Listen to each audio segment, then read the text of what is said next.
Hey everyone, thank you so much for joining me today. My name is Laura Train Mama. Today we are having a look at the second story contained within this book.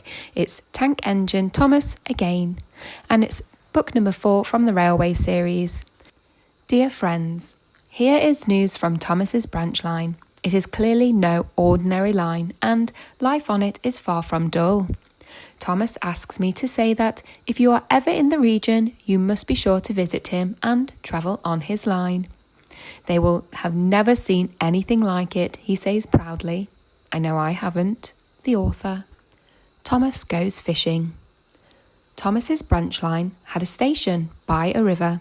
As he rumbled over the bridge, he would see people fishing. Sometimes they stood quietly by their lines. Sometimes they were actually jerking fish out of the water. Thomas often wanted to stay and watch, but his driver said, "No, what would the fat controller say if you were late?" Thomas thought it would be lovely to stop by the river. "I should like to go fishing," he said to himself longingly. Every time he met another engine, he would say, "I want to fish." They all answered, "Engines don't go fishing." "Silly stick in the muds," he would snort impatiently. Thomas generally had to take in water at the station by the river. One day he stopped as usual and his fireman put the pipe from the water tower in his tank. Then he turned the tap, but it was out of order and no water came. "Bother," said Thomas. "I am thirsty." "Never mind," said his driver. "We'll get some water from the river." They found a bucket and some rope and went to the bridge. Then the driver let the bucket down to the water. The bucket was old and had 5 holes, so they had to fill it up, pull it up, and empty it into Thomas's tank as quickly as they could. "There's a hole in my bucket, dear Liza," sang the fireman. "Never mind about Liza," said the driver. "You empty that bucket before you spill water over me." They finished at last. That's good, puffed Thomas as he started, and Annie and Clarabelle ran happily behind. They puffed along the valley and were in the tunnel when Thomas began to feel a pain in his boiler, while steam hissed from his safety valve in an alarming way.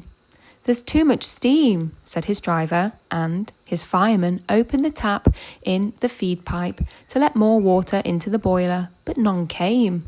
"Oh dear," groaned Thomas. I'm going to burst. They damped down his fire and struggled on. I've got such a pain, Thomas hissed.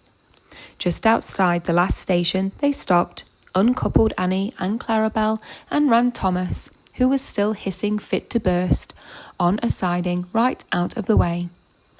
Then, while the guard telephoned for an engine inspector, the fireman was putting out the fire, and driver wrote notices in large letters which he hung on Thomas in front and behind. "Danger, keep away." Soon the inspector and the fat controller arrived. "Cheer up, Thomas," they said. "We'll soon put you right." The driver told them what had happened. "So the feed pipe is blocked," said the inspector. "I'll just look in the tanks." He climbed up and peered in. Then he came down. "Excuse me, sir," he said to the fat controller. "Please look in the tank and tell me what you see." "Certainly, Inspector." He clambered up, looked in, and nearly fell off in surprise. "Inspector," he whispered, "can you see fish?" "Goodness gracious me," said the fat controller. "How did the fish get in there, driver?" Thomas's driver scratched his head. "We must have fished them from the river," and he told them about the bucket. The fat controller laughed. "Well, Thomas, so you and your driver have been fishing, but fish don't suit you, and we must get them out." So the driver and the fireman fetched rods and nets, and they all took turns at fishing in Thomas's tank, while the fat controller told them how to do it. When they had caught all the fish, the station master gave them some potatoes. The driver borrowed a frying pan, while the fireman made a fire beside the line and did the cooking. Then they all had a lovely picnic supper of fish and chips. That was good, said the Fat Controller as he finished his share. But fish don't suit you, Thomas, so you mustn't do it again.